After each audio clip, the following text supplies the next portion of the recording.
Punasan mo na ika, mek mo. Hindi. Sa susunod na sir, tirahin natin. Okay? So ano pa mamunas? Kaligo. Kaligo ulit. Okay? Punasan yung mga basatan na area na may mga bula-bula. Habang pinupunasan mo, patabi mo ko siya. Besya, tingnan. Kaya natin ito sa susunod sir, mag-i-English yung meditating ano, parang brano yan. Okay? Tapos yan. Tapos, yun lang.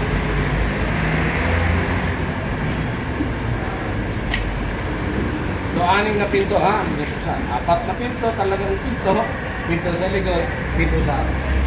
Huwag magpapalis na hindi binubuksan. Kita nyo naman, may naiiwang bulat. Okay? Pag okay na, ibababa, sisigaw ng kamay. Tapos, huwag kayong magbababa nito ng itutula. Kaya nyo, may sandang talang. May baba, ay, sorry. Kulang. Huwag yung ginaganon. O, tingnan niyo yung gulong nyo ngayon. Tuyo na yan. Hindi yan sasabaw. Kaya pag nilagyan ng tar block mo yun. Pag naglagay ng tar block, huwag masyadong marami. Sayang, pag makapal lang lagay ng tar block, pag andar ng sasakyan, tatalsik lang. Yung isang ganito, malalagyan mo na yung gulong na yan.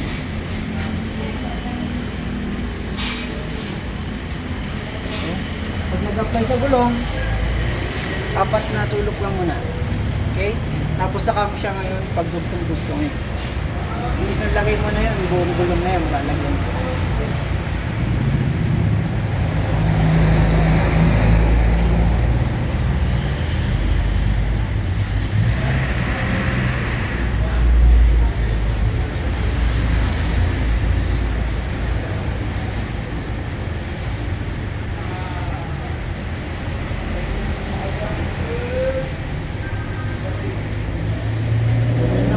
Para hindi kayo lagay ng tar block.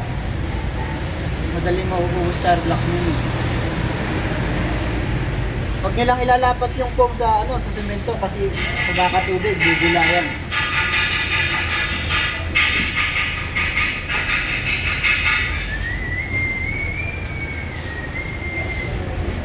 Yung ilalim yan ha, walang tar block yan. Paatrasin ninyo yung sasakyan. Okay? Tapos ko lang lagyan. Okay. Medyo ganito mo para lumigo. Tapos 4 lang dun sa kamod dito. Okay. Pag naglagay ng tire block hanggang dito.